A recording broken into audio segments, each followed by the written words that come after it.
Okay, so I have limited camera space, so I'm going to make this video relatively brief, but this is a video I'm really excited to make, and I've been planning for a while. It is my ranking of my top 6 favorite TV show finales. Now, there are a few things I want to clarify before I get into this. I've seen a lot more than 6 TV finales, but most of them are for shows that I haven't watched in a very long time, and I don't feel like kind of rewatching a lot of those final episodes just for this. So shows like Malcolm in the Middle and old Disney shows I used to watch, those are that I haven't seen in years. I decided not to include them and just include some of the finales for shows I watched a lot more recently. Because all these finales I have watched at some point within the past few months, some of them even within the past week. But, yeah, so I'm excited to make this video. There's only going to be 6, but I will say these are probably my favorite TV finales, even out of the ones I haven't watched in a while. Another thing I want to clarify, TV finale, by that I don't just mean the final episode, but I mean if the finale is in multiple parts, for example, Gravity Falls finale is split into 3 parts, released over multiple months, but I'm going to include them all as one finale on this kind of ranking. So all of Weirdmageddon will be on here. And I wanted to clarify that. So any multi-part TV finales will just be included as one on here. And then also, spoilers for any show that I mentioned. So if you hear me say a show title and you don't want any spoilers for the finale, don't watch that section of the episode. Anyway, let's jump right into this. So at number 6 is The Office. So I just started watching The Office relatively recently, considering I started watching it after I made my top 10 favorite TV shows video. It would probably replace Family Guy now that I've seen the whole series. But the finale for this show was really great. There are definitely a lot of things I was mixed on.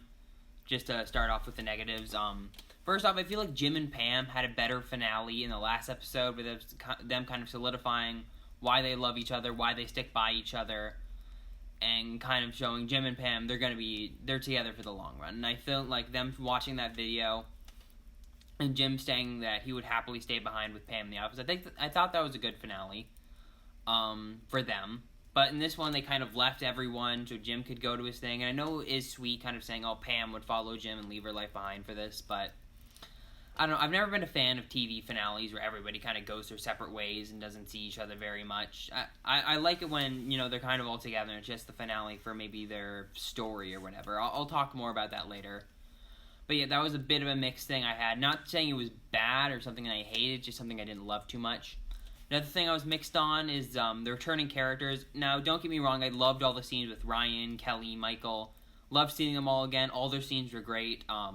Basically, everything with Michael were my favorite scenes in this episode.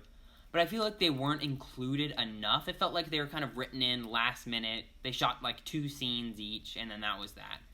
So, yeah, a bit of an issue there. Still, I love the scenes that they were in. And then, I feel like in that final kind of 5-10 minutes, when everyone was kind of giving their parting words to the camera, but we also saw clips of everyone kind of saying goodbye to each other, it felt very jumbled, and even though there was a good content in there, kind of good content in how everyone was talking to each other and how they were all saying goodbye, it felt like a mess, even though it was really sweet. But overall, this was a cool finale. I like how it was kind of picking up a year after the series, showing everyone after the documentary was over. And how, some people... I really liked the finale with kind of Dwight's wedding. They finally kind of got him back together with Angela. And I feel like it was just a good finale for all the characters. It was funny, it was emotional, had some of the best jokes in the show, some of the sweetest moments in the show. And as I said, I love the return of Michael Scott and everyone. So it felt like a solid finale to a really great TV show. At number 5 on this list would be the Big Bang finale. So I mentioned before how I like in finales when characters don't really go their separate ways and they do keep in touch. In this finale, besides the whole Nobel Prize thing, it feels like a real normal episode of the show. And it ends off with everybody still living in Pasadena, still working at Caltech or wherever they are. They're all still friends. They're all still seeing each other almost every day. And I like that. And I like how kind of the finale was more of a finale to their character arcs and their stories together. I loved how Sheldon finally kind of apologized as he realized he wasn't being the best friend he could be to all these people who cared about him and would still stick with him through thick and thin, no matter how rude or insensitive he was. I love how he finally apologized to all of them and finally kind of admitted to them how much he appreciated his friends in this final Nobel Prize speech. And also, I think Sheldon ending up with the Nobel Prize was a really great ending for him. Kind of, he got what he wanted. I like how he got it along with Amy, so it wasn't just Sheldon being like, oh, I got this award all by myself. It was like Sheldon kind of admitting, I got this award thanks to the help of all the people who care about me. It was a sweet finale for the characters and all their journeys. But I like how it ended. Like, they're all still together. They're still going to do things together. It just, the maybe character arc that we said it for Sheldon and a few other people, that's over now. So we're going to move on. As I said, love that finale, love the show. Moving on to number 4 is the Phineas and Ferb finale. Now, this is the one that's been the longest since I've watched. Maybe months, maybe even a year or so. But I've watched this episode of the show countless times. Phineas and Ferb was my favorite show for maybe around 10 years of my life. I've always loved it. But,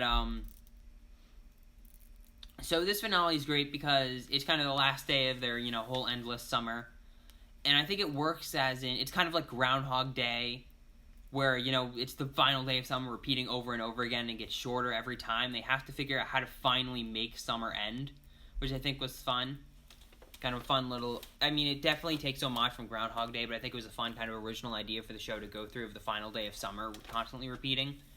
I think this episode was a good balance of humor, emotion, as well as fan service and new ideas, and all kind of morphed together for a satisfying finale where Candace kind of moved past her, I want to bust my brothers, finally moving towards, I want to finally have fun with my brothers and kind of embrace the inventions they're making.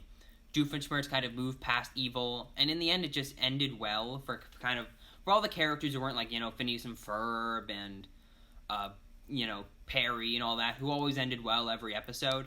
For Candace and Doofenshmirtz, they kind of finally had their happy end. So at number 3 on this list, we have the most recent finale of all these to come out, which is the series finale for Agents of S.H.I.E.L.D., which just debuted last week, actually. And I'm going to be talking about, the 2 final episodes that kind of aired back-to-back on ABC, 2-hour finale special. I thought it was a great ending to a great show. It had plenty of action, plenty of heart, amazing special effects. One thing I loved about it is, as the series has gone on, I feel like it's tied in less and less with the, greater MCU, like the movies and stuff. Especially how I feel like the time travel, as they were talking about it earlier in the season, it just felt different to, how Endgame's time travel worked. And it eventually felt like a point, like Agents of S.H.I.E.L.D. just felt separate from the greater MCU. But in this episode, they kind of brought it back by saying, like, oh yeah, the time travel physics we've been using the whole season is actually exactly the same as it's been for, the actual greater MCU with the whole quantum realm and everything, and shrinking down in order to time travel. I thought that was really fun. Kind of a cool tie-in. And I think it just, as I said with the Big Bang Theory, it was great because besides Deke kind of having to stay behind in the alternate dimension, all the characters had happy endings. They all kept in touch. No one but the bad guys died. And it was just a satisfying ending because everybody kind of really got what they wanted. Deke finally got the recognition he deserved by staying in the alternate timeline, becoming a director and rock star and all that.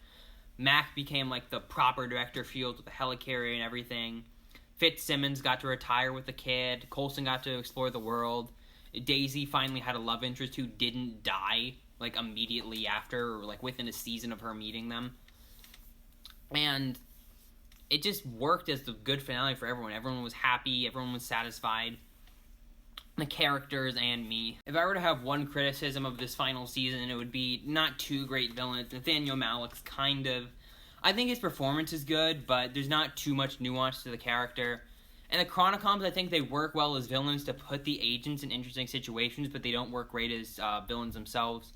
But overall, this finale was a great mix of action, heart, and interactions between characters who've really come to care about over the tenure of the show. So, I really thought they ended this season and this show with a bang.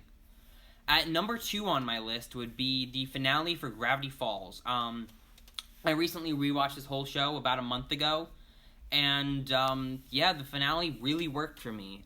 It works as, it kind of embraces kind of the craziness and the weirdness of the concept of the show. It has a great kind of finale for all the characters, as I said. I've mentioned that for all these, but it really works. It has good action, great character development. It has Dipper and Mabel kind of not making the same mistakes that Stan and Ford made, and Dipper and Mabel kind of saying, we're going to stick together through the long run. We're not going to become separated like our uncles did. And then it kind of has a great thing of Stanley and Stanford kind of forgiving each other for mistakes and moving on. It has a great final showdown with Bill, who's one of my favorite TV villains ever.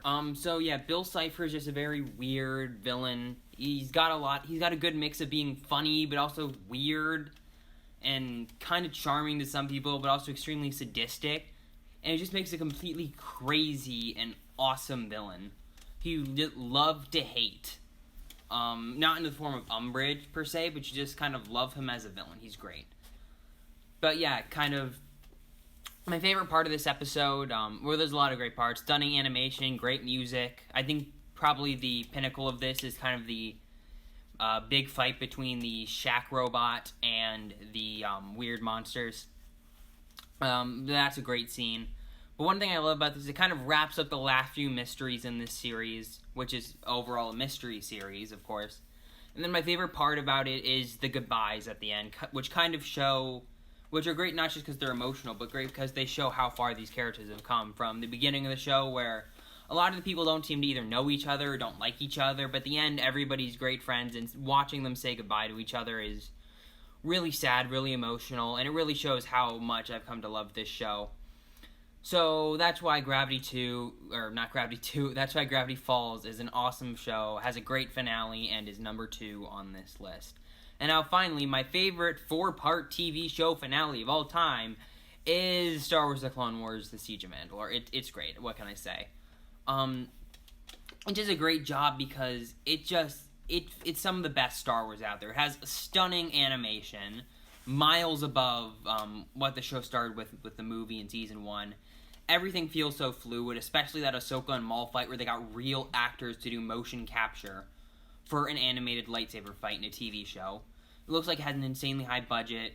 The music is amazing with its own original themes, as well as kind of doing its own reprises of themes from, the movies. It ties in well with all the movie. It ties in well with Revenge of the Sith, kind of leads into Rebels, and just so great at kind of ending the Clone Wars on a kind of not necessarily hopeful, a kind of dour yet hopeful note, as we see such great character development for Ahsoka and Rex, such heartbreaking moments like Order 66. And once again, it shows how far a lot of these characters have come since Season 1 of the show. It has a lot of really just... I don't know how to say. This show is great. It's got great action, especially in Episodes 9 with kind of the actual attack on Mandalore, and Episode 10 with Maul and Ahsoka's fight. Just the editing and a lot of the cinematography is amazing. It's just so good to look at, everything. Like, there's no shot where it's like, I don't like that. Everything's great. It ties in so well with Revenge of the Sith and kind of showing where were all the Clone Wars characters when the events of Revenge of the Sith, Destruction of the Jedi, Order 66...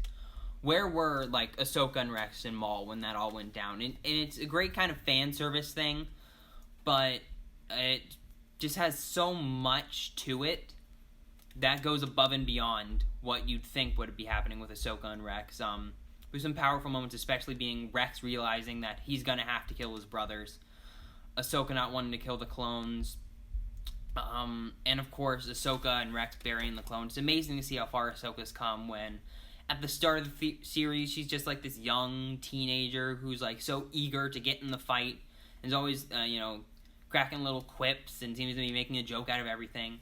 To the end of the show where she is, not even 18 years old yet. And she's seeing the tragedies of war. She's burying the soldiers who fought alongside her. And it's just really powerful stuff at the end of the show. So it's a great finale to a great show. Some of my favorite TV ever, some of my favorite Star Wars ever.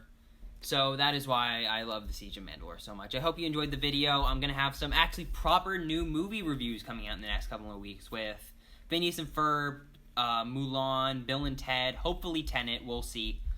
But yeah, I hope you liked the video, and I'll see you guys later. Bye-bye.